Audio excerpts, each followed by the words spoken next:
Les bandes annonces, les trailers viennent juste de commencer. Dans le cinéma, les lumières de la salle, se tamisent.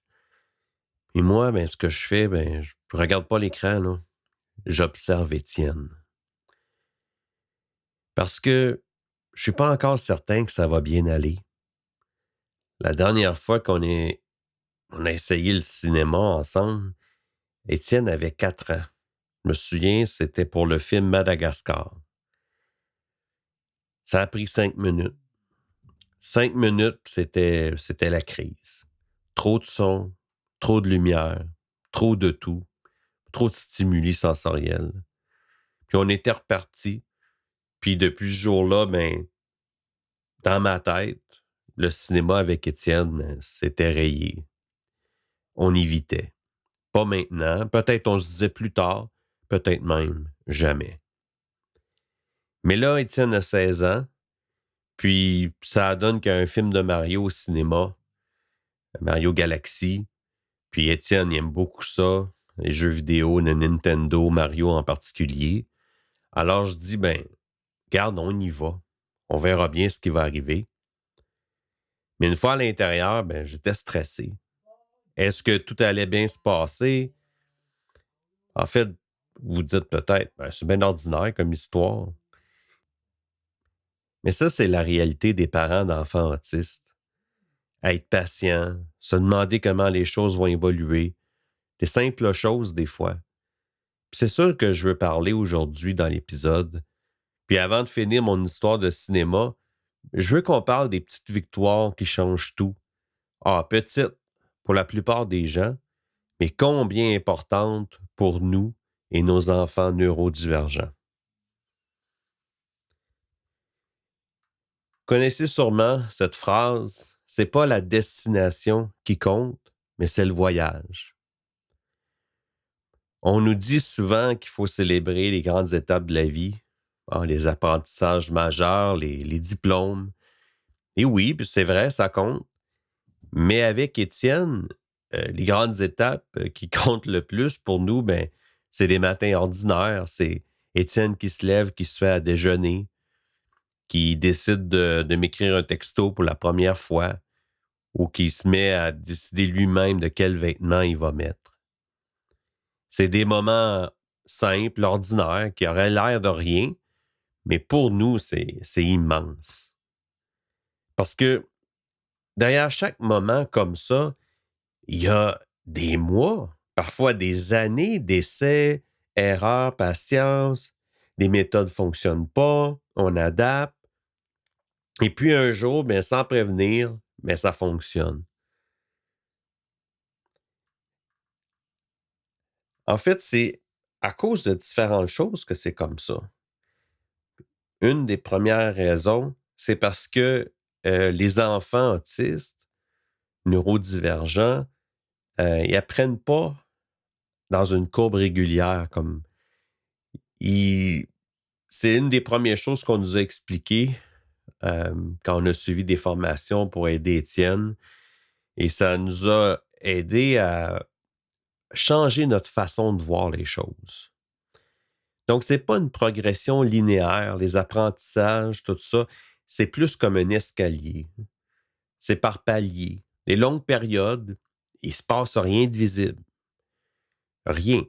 On essaie, on répète, on pense qu'on n'avancera jamais. Puis d'un coup, on monte la marche.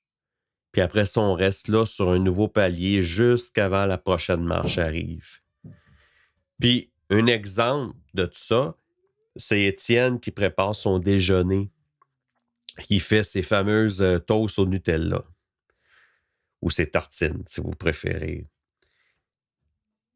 Ça peut sembler banal, mais pour Étienne, ça représente environ peut-être une dizaine d'étapes.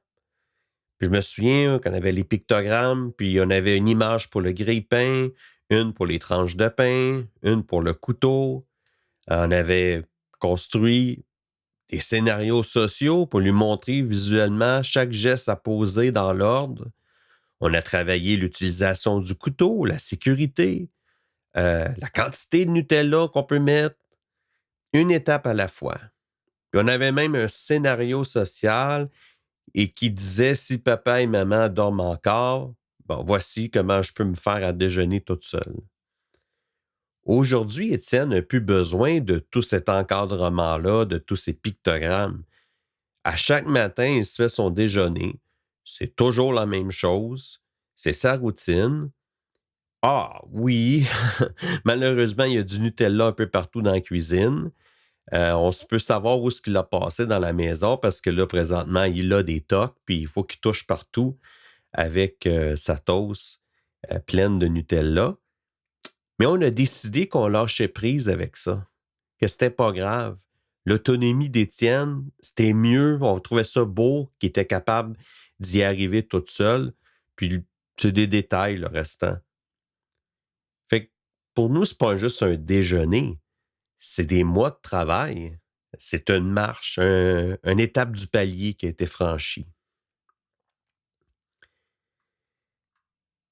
Une deuxième petite victoire, c'est de voir Étienne vieillir, puis développer sa personnalité, ses goûts, son petit style, puis à travers certaines autonomies, là. Par exemple, pour ce qui est des vêtements, ben, je sais qu'il préfère le coton ouaté, les joggings, les hoodies. C'est ça qu'il aime mettre. Fait que souvent, pour l'aider, moi, je sortais ça, je préparais son linge pour après son bain, puis je savais que c'est ça qu'il me préférait d'habitude. Mais je me suis rendu compte qu'à un moment donné, il a commencé à vouloir s'habiller tout seul. Ah, puis là, il sortait un beau jeans avec une chemise, un beau chandail à son goût. Puis c'était beau de le voir aller. On a décidé de le laisser choisir, qu'il était capable de le faire par lui-même. Puis je vous jure qu'aujourd'hui, ben, Étienne, il a son style. Il met sa casquette de travers, un vrai ado, là. Il choisit ses choses, il s'habille seul. Puis ça, on dit ça, il s'habille seul, mais encore là, il y a eu tout un cheminement pour en arriver là. Enfiler les bas pour s'assurer que le talon est à bonne place. Boutonner une chemise, un bouton à la fois, sans s'impatienter, parce que dans le fait, tu te dis, je vais le faire moi-même, ça va aller beaucoup plus vite. Mais si tu fais ça, ben, Étienne n'apprend pas. Toutes des petites choses, ben, qui semblent aller de soi, là, mais qui représentent chacune une étape, un escalier à monter. Puis, par exemple, une autre chose que des goûts qu'Étienne développe, euh, il développe beaucoup de choses en informatique sans que je lui montre. Il s'est trouvé des logiciels pour faire, il appelle ça du faux CGI. Il est assez drôle. Il fait des dessins de Thomas le train, il change les couleurs, il change les formes, il change les visages des trains. Euh, il y a aussi, en suivant des tutoriels sur YouTube, commencer à créer des modèles de dessins pour l'imprimante 3D. Donc, c'est des projets que j'aurais jamais imaginé qu'Étienne ferait, puis jamais je lui aurais imposé ça non plus. C'était quand même, c'est énorme. Mais il est curieux, il fait ses recherches, il essaie des nouvelles choses. Personne ne lui a enseigné, mais il est allé chercher l'information pour faire un projet qui lui tentait, quelque chose qui lui plaisait. Une autre victoire, ben, c'est la communication qui évolue. Ah, ben, c'est sûr, là, c'est pas parfait, mais il reste que au début, avec Étienne, quand on retourne en arrière, puis je dis ça, il a fallu que j'en parle à Cathy parce que des fois, on oublie toutes les étapes, mais on avait un petit cahier de communication avec des pictogrammes, hein, les petites images avec les velcro, les phrases aussi, parce qu'on avait aussi un pour construire des phrases avec le je veux. Euh, c'est comme ça qu'on a commencé. Puis c'est comme ça que ça devait être. Puis ça fonctionnait. Mais Étienne a évolué. À un moment donné, il ne voulait plus rien savoir des pictogrammes. Ça l'insultait comme. Bon, on a développé d'autres façons de se faire comprendre, de discuter ensemble. Ben, discuter. De communiquer ensemble. Un matin, en allant travailler, à un moment donné, j'ai reçu un texto. C'était Étienne. J'avais pas vraiment montré ça, comment l'utiliser. Oui, on avait ouvert un compte pour sa tablette Apple, tout ça, il avait accès au texto, mais de par lui-même, il a trouvé la solution, puis bon, c'était pour m'envoyer une photo justement d'un train qu'il voulait qu'on lui achète. Il avait fait une recherche sur eBay avec le prix, tout, la photo, le lien pour aller sur eBay. Euh, il avait magasiné tout seul, il savait ce qu'il voulait, mais qu'il utilise cette façon-là de communiquer par lui-même, ça m'a vraiment touché, ça m'a surpris aussi. Fait que maintenant, régulièrement, quand je vais travailler le matin, il m'envoie des messages. Des fois, il m'envoie une comptine qui écoute, une capture d'un jeu vidéo, ben, d'un train, quelque chose comme ça. Puis il n'est pas obligé de le faire. Puis c'est ça qui est beau aussi, c'est comme une communication. C'est lui qui débute la communication. Juste parce qu'il a envie de partager, il a envie qu'il y ait un échange. C'est simple, mais c'est spécial. C'est une belle victoire. Puis un autre moyen qu'on utilise aussi, c'est que dans le couloir, on a installé un tableau blanc.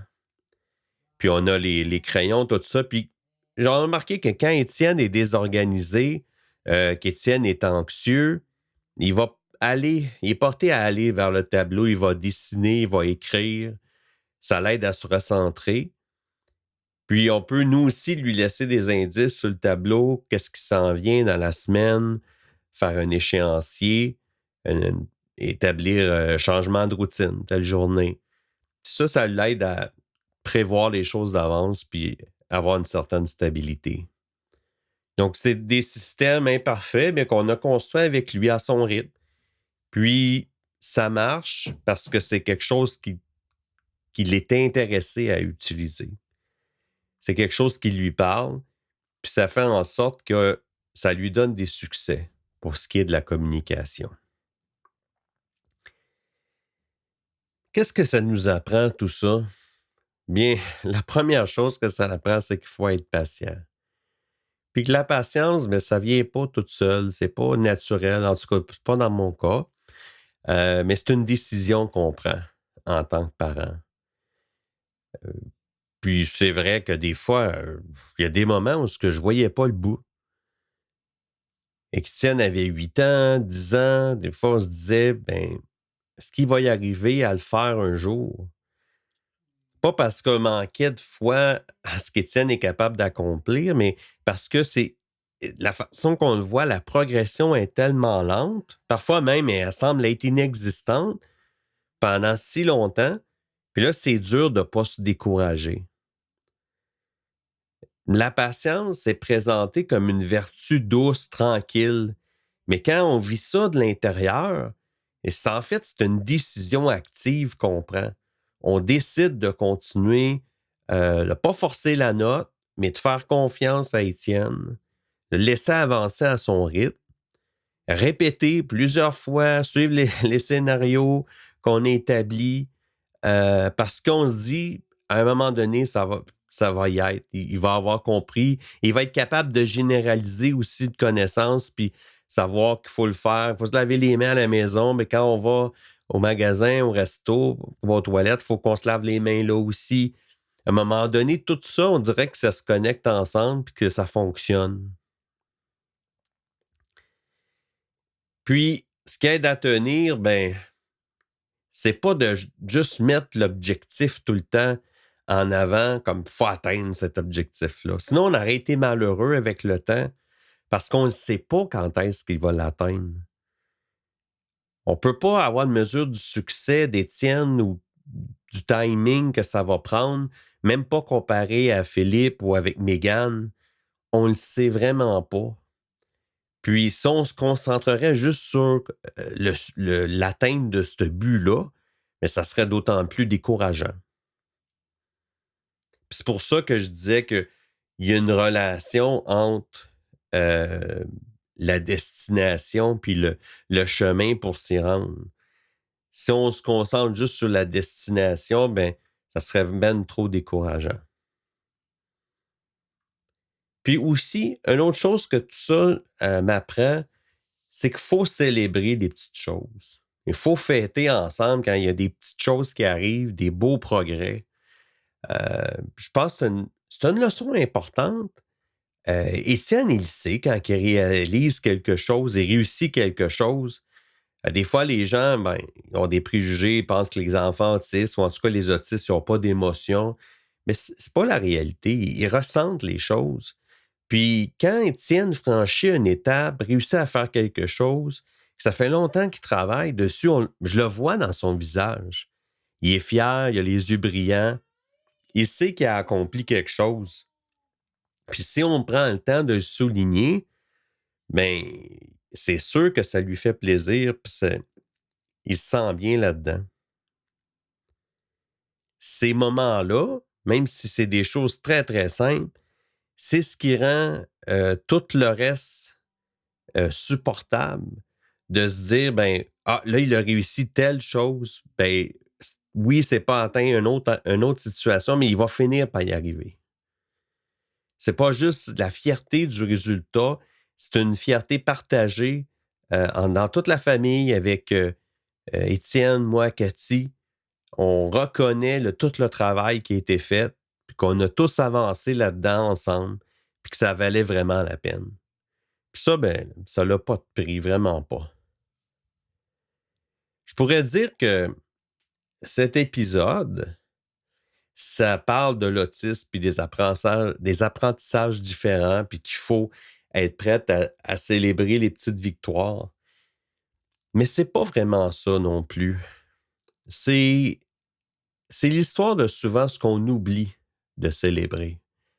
Parce qu'on est tellement occupé dans la vie, on a des listes à faire, un travail, le prochain défi à surmonter, qu'on passe à côté des petites victoires qui sont là sous nos yeux. Puis, en fond, si on regarde la science du comportement, le confirme, le renforcement positif, mais ça fonctionne. Au-delà de la technique, il y a quelque chose de plus simple. C'est que les enfants qui grandissent en sachant que leurs efforts sont vus, pas juste les résultats, non, les efforts qu'ils vont mettre, mais ça leur donne une base dans la vie solide. C'est pas une leçon sur l'autisme, c'est une leçon sur la parentalité, dans le fond, sur l'attention qu'on porte à ceux qu'on aime. Toutes les victoires méritent d'être célébrées, même les petites, même, je dirais, surtout les petites. Je reviens à la salle de cinéma du début. Les bandes annonces étaient finies. Étienne avait demandé ses coquilles, il les pris dans son sac parce qu'il trouvait que le son était trop fort. Il s'est bien adapté. Puis là, le film commençait. Puis Étienne, là, il était comme assis sur le bord là, de son banc, là, sur le bout du siège. Là. Il était entré dans le film, là, c'est incroyable. J'aurais jamais cru ça possible. Il nommait les personnages qui arrivaient à l'écran à haute voix. Il applaudissait. Bravo quand Bowser perdait. Il était vraiment entré dans le film. Complètement, là. Puis là, j'ai arrêté finalement de le regarder puis de me dire, va-tu être correct? Il se sent-tu bien? Tout ça. Parce que j'avais plus besoin. Je voyais qu'il était bien. Parce que là, c'était plus juste moi qui n'étais pas sûr que ça fonctionnerait. C'était moi puis mon garçon, on allait regarder un film ensemble. Ça devenait un seul événement. 2 personnes au cinéma un après-midi. Ça m'a touché parce que, je vais être honnête, c'est quelque chose de le fun de pas dire que j'ai vécu ça avec mon garçon. Pas juste s'arrêter au défi. Vas-tu être capable? Mais juste de pouvoir s'asseoir, de rigoler puis d'écouter un film ensemble. Aucune tristesse là-dedans. J'avais envie de pleurer, mais c'était de la joie. Une sorte de joie qui est un peu bizarre dans le fond.